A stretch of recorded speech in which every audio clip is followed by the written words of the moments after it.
Hello, dear listeners, and welcome back to Book Summary 5, the 5-minute summary channel. I'm Sammy, your host. Imagine waking up one morning to find strangers in your bedroom, informing you that you are under arrest. You ask what crime you have committed, but no one will tell you. This is the nightmare that Franz Kafka created in his masterpiece, The Trial, a haunting exploration of guilt, bureaucracy, and the terrifying absurdity of modern existence. Our story begins on the morning of Josef K's 30th birthday. Josef is a respectable chief clerk at a bank, living a quiet and orderly life. But on this particular morning, two guards enter his room and inform him that he has been arrested. They cannot tell him why. They cannot tell him what law he has broken. They simply inform him that proceedings have begun against him in a mysterious court. What makes this arrest even stranger is that Josef is not taken to prison. He is allowed to continue his daily life, to go to work, to see his friends.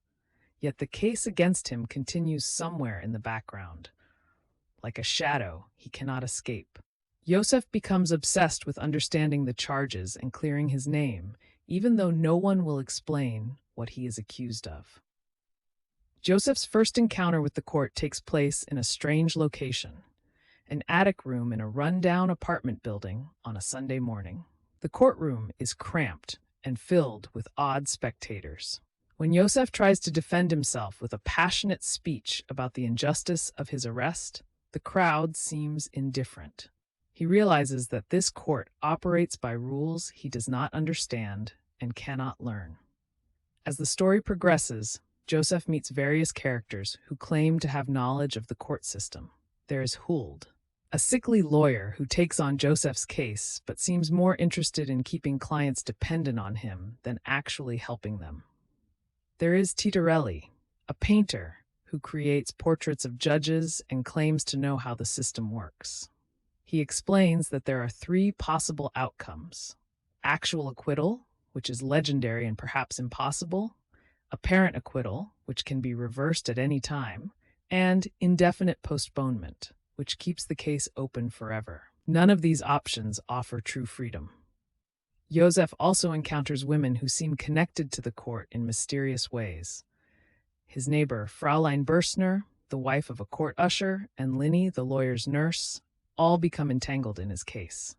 Kafka suggests that the court's influence extends into every corner of life, corrupting relationships and distorting human connection.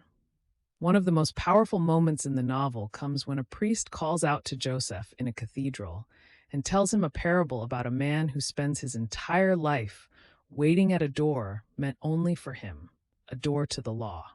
The gatekeeper never allows him entry, and the man dies waiting. This parable captures the essence of Josef's struggle. The law exists, but it remains forever inaccessible, forever beyond human understanding. Throughout the novel, Josef's confidence slowly crumbles. He begins the story believing he can fight the system through reason and determination. But the court is not interested in reason. It does not follow logic. Guilt is assumed from the beginning, and the accused can never truly prove their innocence. Josef comes to accept, on some level, that he must be guilty of something, even if he cannot name it. The novel reaches its devastating conclusion on the evening before Josef's 31st birthday. 2 men arrive at his apartment, and Josef allows them to lead him away. They take him to a quarry on the outskirts of the city. There, one of them draws a knife and kills him. Josef's final words are bitter. He says he dies like a dog, and notes that the shame will outlive him. Kafka wrote The Trial in 1914, but it was published only after his death, in 1925.